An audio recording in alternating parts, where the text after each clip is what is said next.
आज सुमारे 2 तासापासून नाशिकच्या प्रगतीवरती आणि येणाऱ्या कुंभकाळामध्ये नाशिककरांच्या काय अपेक्षा आहे या जाणून घेण्याकरता एक बैठक इथे जे नाशिकमध्ये चांगलं योगदान ज्यांनी केलं आहे, मग ते शिक्षण क्षेत्रातले असतील, अतिशय चांगल्या शिक्षण क्षेत्रातल्या संस्था, NGO, इंडस्ट्रियलिस्ट, त्याच्यानंतर क्रेडाई असेल, आयमा, नीमा, त्यानंतर अनेक महिलांचे NGOज, मग गुरुजी रुग्णालय असतील, भोसले मिलिटरी स्कूल, अशा सगळ्यांचे प्रतिनिधित्व करणारे सगळेजण इथे उपस्थित होते.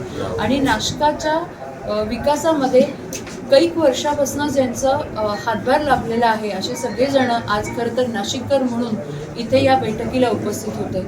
आम्ही सगळेजण इथे एकाच गोष्टीवर बोलत होतो की आपल्याला नाशिकची ही जी कुंभमेळ्यातली जी प्रगती आहे ती शाश्वत करण्यासाठी आपल्याला काय काय उपाययोजना करायच्या आहेत. मग प्रामुख्याने मुद्दा इथे आला तो होता की कुंभमेळ्यात येणारे यात्रेकरू असणार आहेत, आपण त्यांना काय दाखवणार आहोत. आपल्याला स्वच्छ, सुंदर, हरित नाशिक आणि सेफ नाशिक, एक प्रोटेक्टेड नाशिक अशी पण एक नाशिकची जी ओळख आपल्याला. मग हेच करत असताना जे काही ट्रॅफिकचं नियोजन आहे ते कशा पद्धतीने करावं लागेल. रिंग रोड होणार आहे, येणारे जे ट्रॅफिक आहे ती आत्ताची लोकसंख्या आणि येणारी अजून जे बाहेर न येणारे आहेत लोक, त्यांना कसं सामावून घेता येईल, रिंग रोडवरनं बाहेरची ट्रॅफिक कशी करायची आहे पार, आणि अशा अनेक मुद्द्यांना खरं तर हात घातलं. व्हॉलेंटियर्स कसे असणार आहेत, हेल्थ सुविधा काय देणार आहेत, असे अनेक मुद्दे इथे उपस्थित झाले. पण प्रामुख्याने एकमुखाने या सगळ्यांनी एक गोष्ट सांगितली की नाशिकची प्रगती थांबता कामा नाही. कुठल्याही पद्धतीचा उहापोह करून, स्वतःकडे ओरड करून हे जे काही लोक नाशिकच्या प्रगतीला एक थांबवण्याचं काम करत आहे, आता आपण म्हणतोय की कुठल्याही प्रकारचं अतिक्रमण हे खरं तर नाशिककरांना नको आहे. वृक्ष जर रस्त्याच्या मध्ये येत असतील तर ते सुद्धा एक प्रकारचं अतिक्रमण आहे.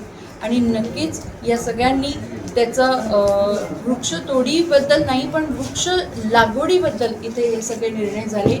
येणाऱ्या वसुंधरा दिवस जो आहे तो आहे 22 एप्रिल आणि त्या ठिकाणी आपण बघताय की आपले सन्माननीय कुंभमेळा मंत्री जे आहेत आणि सन्माननीय देवेंद्रजी फडणवीस आपले मुख्यमंत्री, गिरीश भाऊंनी तर इथे आधीच 16,000 झाडं लावलेली आणि तो संकल्प पूर्ण केलेला आहे. आणि त्यांच्याच पावलावर पाऊल ठेवून खरं तर आम्ही नाशिककर म्हणून पुढे येऊन आपलं नाशिक हरित कसं राहील आणि नाशिकाचं जे टेम्परेचर आहे ते कमी कसं होईल आणि नाशिकचं ग्रीन कव्हर कसा पुढे वाढत जाईल यावरती सगळ्या नाशिककरांनी एकत्रित येऊन काम करण्याची गरज आज सगळ्यांनी दाखवली.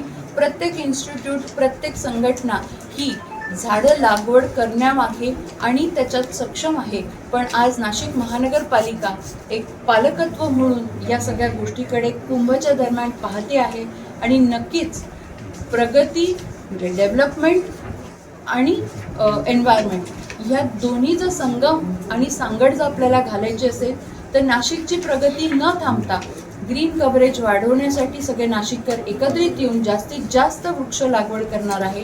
येणाऱ्या कुंभमेळ्यात ह्या एका वर्षात सगळ्यांनी असा संकल्प केला आहे की 22 एप्रिलला वसुंधरा दिवस आहे 2026 ते 22 एप्रिल 2027 या एका वर्षात सगळ्याच संघटनांनी एकत्रित येऊन नाशिकचं ग्रीन कव्हर वाढवायचं आहे, नाशिकचं टेम्परेचर कसं कमी होईल यावरती काम करायचं आहे, स्वच्छतेवर काम करायचं आहे.